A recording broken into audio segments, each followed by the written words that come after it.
जैसे कि हमें पता है कि वेब के ऊपर हर एसेट का, हर पेज का एक एक एड्रेस होता है जिसको हम यूआरएल बोलते हैं। ये एड्रेस आइडेंटिफ़ाई करता है कि कोई रिसोर्स, कोई इमेज, कोई पेज कहाँ पड़ा हुआ है और जब भी आप ब्राउज़र में वो यूआरएल ओपन करते हैं, तो वो आपको वो चीज़ नज़र आने लग जाती है क्योंकि वो एग्ज़ैक्टली उसका एड्रेस होता है। लेकिन अगर कोई चीज़ डिलीट हो जाए, उसका एड्रेस डिलीट नहीं होता। जब गूगल आपके किसी पेज को इंडेक्स कर लेता है और गूगल के डेटाबेस में वो यूआरएल आ जाता है, लेकिन आप पीछे से वो फाइल डिलीट कर दें या वो पेज डिलीट कर दें, तो गूगल के इंडेक्स से वो डिलीट नहीं होता, बल्कि गूगल में वो अवेलेबल रहता है और जब वो अवेलेबल रहता है, तो उससे क्या होता है कि अगर किसी ने सर्च किया हो और वो उस यूआरएल पे क्लिक करे जो आपने डिलीट कर दिया था या चेंज कर दिया था, तो सर्वर को उस एड्रेस पे कुछ नहीं मिलेगा। जैसे ही उस एड्रेस पे कोई जाएगा, तो आपको एक 404 एरर का वो एक 404 एरर दिखाएगा ब्राउज़र, जो कि आपको कुछ कभी-कभार इस तरह से नज़र आता है। ये 404 एरर बड़े डिफरेंट तरह से आप डिज़ाइन भी कर सकते हैं, लोग अपनी मर्ज़ी के 404 पेजेस भी बना लेते हैं। लेकिन इन शॉर्ट 404 का मतलब ये है कि वो एक एरर है कि चीज़ एग्ज़िस्ट नहीं करती। वो आपका एड्रेस गलत है, जिस पे कुछ भी एग्ज़िस्ट नहीं करता। आपको 404 एरर तब नज़र आएगा जब पेज का यूआरएल या जो फ़ाइल का यूआरएल है वो एग्ज़िस्ट नहीं करेगा।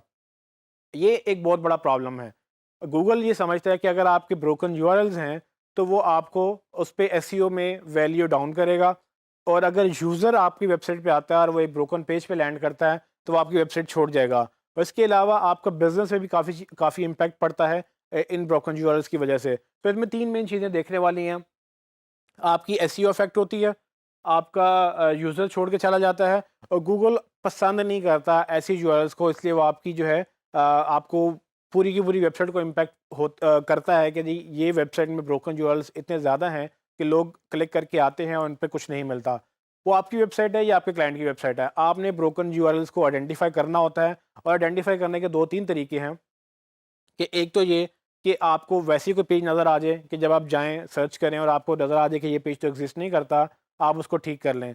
लेकिन ये भी हो सकता है कि आपको पता ही ना हो और आपकी वेबसाइट पे ब्रोकन यूआरएल्स हों और ये कब होता है, इसकी 2 कंडीशंस हो सकती हैं। एक तो ये कि जब क्लाइंट या आप किसी ने भी आपसे पहले या आपने ही अगर कोई पेज डिलीट किया हो, किसी वेबसाइट से पेज डिलीट हो और वो गूगल ने इंडेक्स कर लिया हो डिलीट होने से पहले और बाद में जब वो डिलीट करे, गूगल के डेटाबेस में वो रहेगा और जब भी उस पे कोई क्लिक करके आएगा तो वो ब्रोकन यूआरएल के तौर पे 404 एरर दिखाएगा।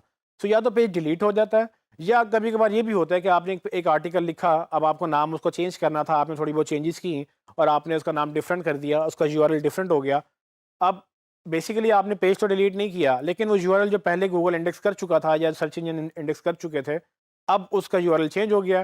पुराने यूआरएल पे कोई भी नहीं जा सकेगा क्योंकि वो एग्ज़िस्ट नहीं करता। अब वो डिलीट हुआ या वो चेंज हुआ, वो एक ही बात है।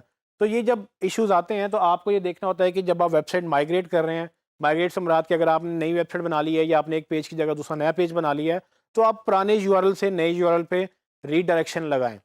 रीडायरेक्शन एक कमांड होती है जो कि हम डिस्कस कर चुके हैं, कंटेंट डुप्लीकेशन जब हमने टॉपिक डिस्कस किया था उसमें मैंने आपको बताया था कि कंटेंट डुप्लीकेशन को रोकने के लिए www से नॉन www पे या http से https पर कैसे रीडायरेक्शन से आपने करना है। लेकिन रीडायरेक्शन सिर्फ वहीं तक लिमिटेड नहीं है। अगर आप कोई पेज डिलीट करें जो कि बहुत नेचुरल है, क्योंकि अगर आपको पेज अब नहीं चाहिए आप डिलीट कर देंगे, आप डिलीट कर दें लेकिन उसको रीडायरेक्ट ज़रूर करें। रीडायरेक्शन का मतलब ये होता है कि आपने जो पुराना यूआरएल था उससे आपने एक नए यूआरएल पे एड्रेस दे दिया। जब भी यूज़र या गूगल उस पुराने यूआरएल पे जाएगा, तो ब्राउज़र एक नया यूआरएल दिखा देगा और यूज़र को पता ही नहीं चलेगा कि वो कौन से पेज से आया, कौन से पेज पे लैंड कर गया। अगर वो यूआरएल देखेगा, उसको समझ आ जाएगी कि पुराना यूआरएल अब नहीं एग्ज़िस्ट करता, वो नए यूआरएल पे ऑटोमैटिकली वो लोड हो जाएगा। और गूगल जब ये देखेगा बिहेवियर कि हाँ भाई, एक पुराना यूआरएल था जो उसके डेटाबेस में था, जब वो उसको क्रॉल करेगा, वो देखेगा पेज एग्ज़िस्ट नहीं करता, लेकिन पेज के ऊपर एक 301 रीडायरेक्शन लगी हुई है, जिसमें होगा ये कि जब वो उसको ब्राउज़ करेगा तो एक नए पेज पे लैंड कर जाएगा। तो गूगल ये समझ जाएगा कि अब ये एड्रेस ख़त्म हो गया, इसकी जगह एक नया एड्रेस आ गया है। जैसे ही वो नया एड्रेस देखेगा, गूगल के डेटाबेस में वो पुराना एड्रेस ख़त्म हो जाएगा और नया एड्रेस वो ऐड हो जाएगा। सो ये ब्रोकन यूआरएल्स फाइंड करने के लिए आप एक टूल यूज़ कर सकते हैं, जिस तरह कि W3C वैलिडेटर का चेक लिंक्स का एक टूल है। इस पे आप जाके अपनी वेबसाइट चेक कर सकते हैं, डिपेंडिंग ऑन कि वेबसाइट कितनी बड़ी है, ये उतना ही टाइम लेगा। लेकिन एक आसान तरीका भी है ब्रोकन लिंक्स चेक करने का, वो है Google webmaster tools. Google web master tools के ऊपर हमने पूरा एक टॉपिक डिसाइड किया हुआ है। जब मैं आपको पूरा टॉपिक बताऊँगा गूगल वेब मास्टर टूल्स क्या होते हैं और कैसे चलता है, उसके अंदर मैं आपको ये भी बताऊँगा कि उसमें ब्रोकन यूआरएल्स गूगल कैसे आइडेंटिफ़ाई करता है। मैं जो गूगल वेब मास्टर का टूल इसलिए पसंद करता हूँ कि गूगल ब्रोकन यूआरएल्स गूगल में ही हैं और गूगल से बेहतर हमें नहीं बता सकता कि उसके बाद कितने यूआरएल्स हैं जो कि ब्रोकन हैं। तो जब हम अपनी website Google web master tool में रजिस्टर करेंगे, वो हमें सारे ब्रोकन यूआरएल्स बताएगा और जब वो हमें ये बताएगा तो हम उसको फिक्स भी कर लेंगे।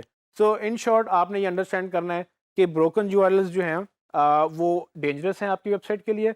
आपकी वेबसाइट में अगर लिंक्स ऐसे हैं जहाँ पर लोग आते हैं या गूगल आता है और वो 404 एरर शो करते हैं, आपने उसको फिक्स करना है।